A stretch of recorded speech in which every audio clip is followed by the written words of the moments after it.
Hey, what's up? I'm going to take you through a TOK exhibition that I made just for you. You're able to download it right now in the description of this video. Let's go ahead and see what it takes to get an A in the TOK exhibition.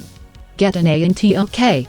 Okay, we're going to look at my first object here, but first look at my IA prompt, my title. It's what counts as knowledge, and this is really, really good. Some of the prompts I feel are more open-ended than others, and I think that's a good thing. So make sure you choose a prompt that you know that you can explore with a bunch of different ideas, not just a prompt that you can answer very specifically. I think you need to answer it, but I also think you need to explore it. So the second thing that's really important is I have chosen an object. Let me get my magic sparkly marker here. I have chosen an object, Victoria and London Towers, that I have a direct connection with. Now that said, you don't have to have a personal connection. You don't have to take the picture. But I have found that if you do have a personal connection, you have a greater insight. And so try to choose things that are unique that only you could write about. I think that's a really good idea.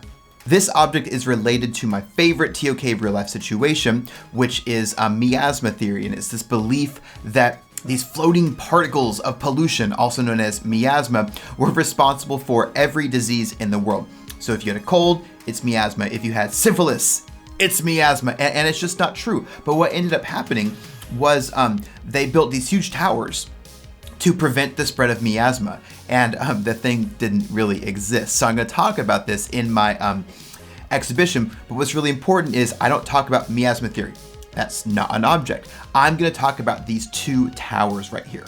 So the first thing I'm going to do is I'm going to introduce the context of my object. I'll tell you what it is, tell you what the context is. If you've downloaded my organizers, you're going to know that's the first thing that you have to do. And so it's kind of complex, but well, here we go. I took this photo from the London Eye. I probably don't need to say that. During the COVID-19 pandemic, I learned that London's two iconic towers, Victoria and Elizabeth, were inspired by miasma theory, belief that diseases are caused by miasma, bad air or pollution. To combat miasma, architects work with doctors as they believe that the ventilation would prevent disease. During the Spanish influenza pandemic, nurses took patients outside as they saw evidence that open air nursing, fresh air, and heavy ventilation, so tying it in with my towers, prevented miasma from infecting people. They had knowledge that fresh air prevented disease. So I gotta say, first of all, when I wrote my first draft, this introduction was like 800 words. It was out of control and ridiculous. So all I have to do in the very beginning is two things: introduce the object and explain its context. The object, these two towers, or this one tower, and then the context. It was designed under this old paradigm. It took me a little while to explain that, but it's necessary because that's the context of my object. It's design. Paragraph 2. Miasma theory is false. Germs and viruses spread disease. But the architects and doctors who saved lives by operating with what could be called false knowledge, and that's kind of my theme here, made the right decisions. They prevented the spread of germs and viruses through social distancing and ventilation.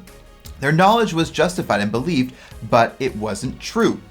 They were accidentally correct. I love that. Can these incorrect claims count as knowledge? So I'm talking about the idea that this tower was designed to create ventilation for something that didn't exist, but they accidentally prevented the spread of germs, which they didn't know existed at the time. So was the knowledge that ventilation prevents disease, was that really knowledge if they didn't know why it prevented disease? What I'm also doing here is I'm connecting the prompt to my object, and that's very important. That's the most important thing you can do. I connected down there to JTB theory, justified true belief theory, but I want to be clear at all points that I am justifying the inclusion of my object in the exhibition by connecting it to the prompt and exploring the ways that my object connects to the prompt. Let's go to paragraph 3. Tower architect Augustus Pugin, that's a weird name, would claim that tall ventilation towers prevented disease. Similarly, a nurse could claim that open air nursing prevents disease. But do these claims count as knowledge if based on false natural science theory?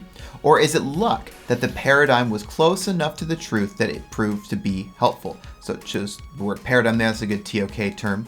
Here, all I'm doing is developing my idea a little bit more. I'm getting specific, and then I am connecting to the idea that some things can be knowledge, or can they not be knowledge? So I'm bringing up the question that the prompt is asking. Paragraph 4. This claim does not count as knowledge. So right here, I am completely addressing and answering the prompt. My prompt is, what counts as knowledge? I'm saying this claim does not count as knowledge. I'm exploring it, I'm being abstract, but I'm also talking about it very specifically. But it is still true. I love that.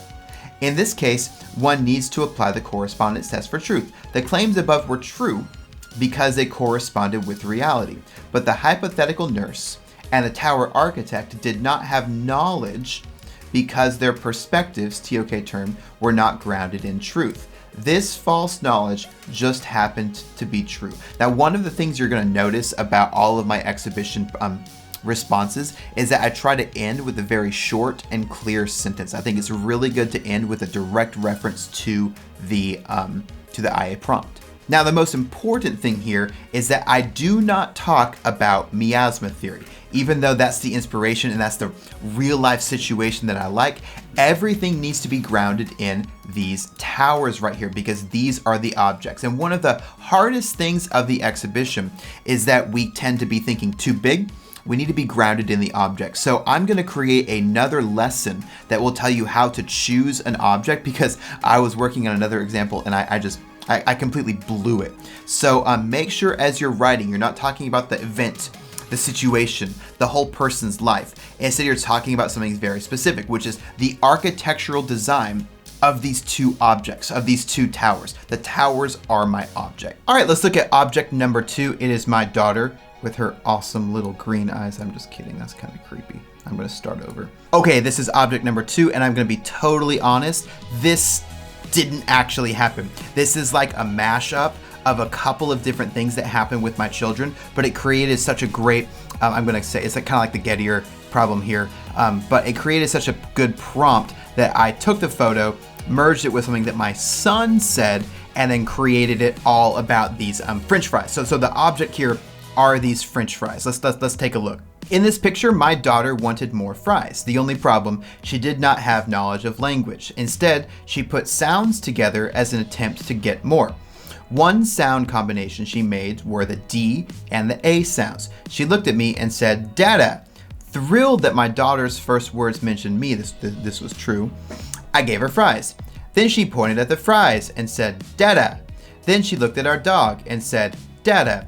Like the nurse, quick comparison here, my daughter was lucky enough to be correct. So again, this is a long introduction, but I'm connecting it to the prompt here. She may have been correct when she pointed at her father and said "Dada," but she did not have the knowledge that I was her father, nor that children are supposed to call their fathers Dada. Did this accidental truth or false knowledge, so I'm again coming up with an idea and repeating that over and over again, count as knowledge? It did not. Answering the prompt, because as a young child she had little memory. Memory is an A-OK. I'm sorry, memory is a W-OK.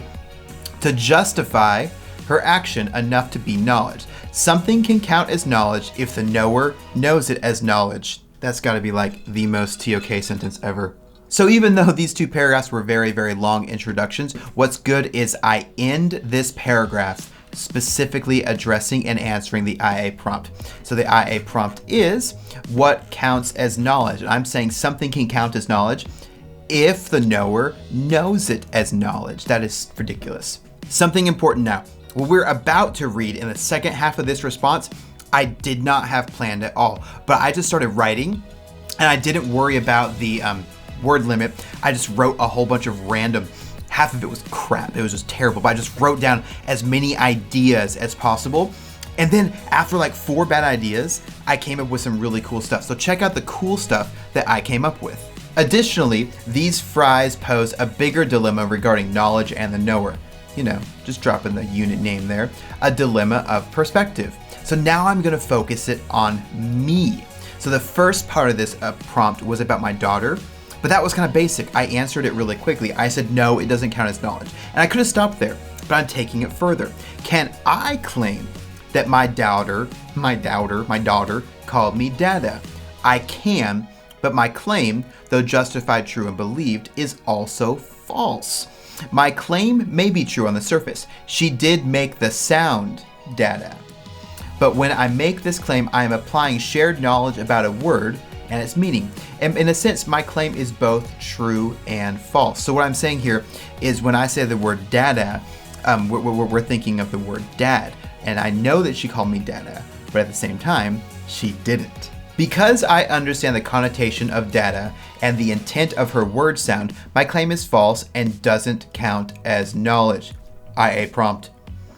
To communicate with language, a speaker must have knowledge of the meaning of words because language is a social construct. So right here, now I've started talking about the way of knowing, which is language. I also talked about memory. Really, anytime you don't know if you're being TOK enough, just talk about a way of knowing. The knower must know their claim to be knowledge.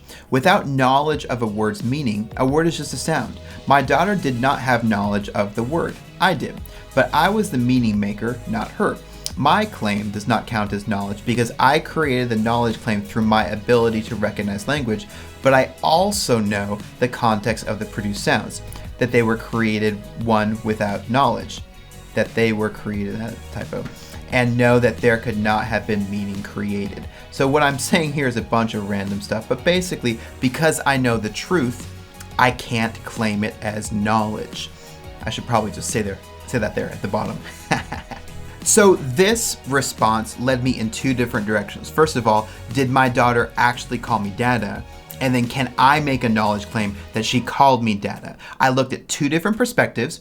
I was insightful and I was laser focused on the prompt. A laser focus on the object, a French fry that is or isn't dada. Object number 3. If you disagree with what I'm about to say here, please don't subscribe to my channel because I hate you and I don't want you as a subscriber. I'm just kidding. Everybody should subscribe, but I'm really interested what you think about this. So so this was a very simple thing that I ended up kind of writing about enough, and I came up with a really cool conclusion. So this object could be generic.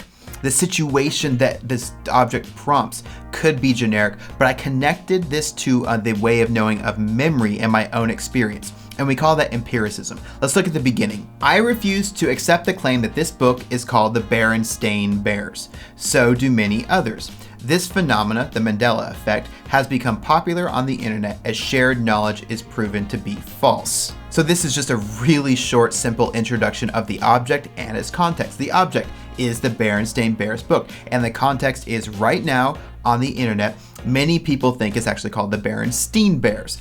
I am one of those people. Paragraphs 2 and 3. In elementary school, my teacher and friends pronounced it Stein. Look, it says stain right there. Hate it. My wife, before I explained the RLS, real life situation, confirmed that it was Stein. And millions of passionate internet users agree. Our knowledge is justified. So now I'm going to bring up the question. Does something count as knowledge if the knower knows it to be false but believes it anyway? So now what I'm doing is I am relating it to the knowledge in the IA prompt, and I'm also continuing this random idea that I think I invented called false knowledge. I'm just kidding. I don't know if I made it up or not, but I think it's a really cool phrase. I don't care. So before we go to the next paragraph, what I want to tell you is this is how this becomes my strongest response. I'm not just going to talk about the simple idea of disagreement of the name of the object. I'm going to explore, and I'm going to be insightful. Insightful is what's going to give you an A. And I'm going to think about the implications and the effects of the knowledge that is represented by my object. So I'm not just going to say, here's what's happening. I'm going to say, because of what's happening, here's what I think about it. Here's what could happen. Here's a way to look at it. And also, this is another random crappy idea that turned into something really good. I wrote just about this topic for 20 minutes, and this was the last thing I came up with after a bunch of really random ideas. Let's take a look. According to Matt Davis, people read visually, not letter by letter. The situation was affected by the fact that I know no one with the last name ending in Stain, but many with a Stein ending. My mind made an assumption, TOK term, based on personal knowledge, TOK term, and memory, way of knowing. And as we predict what we read, our personal knowledge can affect the predictions. My belief was affected by my memory, intuition, and prediction. So I'm bringing this up, and I'm going to relate these to things that can't count as knowledge, or can. But with that said, my statement that they are the Berenstain Bears can count as knowledge.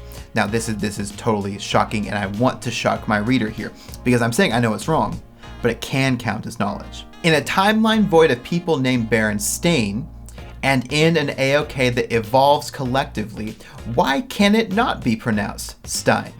Berenstain, or any word, would be pronounced differently in Cambridge, Singapore, or Atlanta. Yet who can say which pronunciation is correct? Additionally, the E sound in Stein, or Steen, however you want to say it, can be spelled in 4 different ways. My bad. Therefore, if I claim that the name is pronounced Steen or Stein, I could be correct, as millions of English speakers agree with me. So does my claim that they are called the Berenstain Bears count as knowledge? Yes and no. I'm doing the EI there. It depends on whether I am writing this claim, which would be false, or if I am speaking it, which would be true.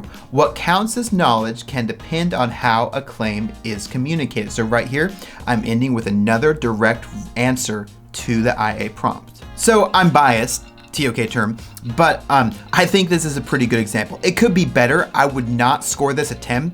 I would probably score this an 8 because I think I kind of get away from the objects at some point and talk about a situation a little bit more than I want to. But what I do really well in this example is I take an idea, false knowledge, and I explore it in 3 different perspectives. And that's what's important. We don't want to answer the question. We want to explore the question, often and ideally in ways that disagree with each other. So if you like this example, if you want to read it more and go through it, you can download it. There's a link in the description that will link you to a whole packet of stuff that you can use in any way that you want to. There's an organizer, there's a rubric that I kind of hacked so that it's a lot easier to understand. Check it out, and also please subscribe if you want to get an A in TOK. So hopefully TOK sucks a little bit less than it did when you started this video. I'll see you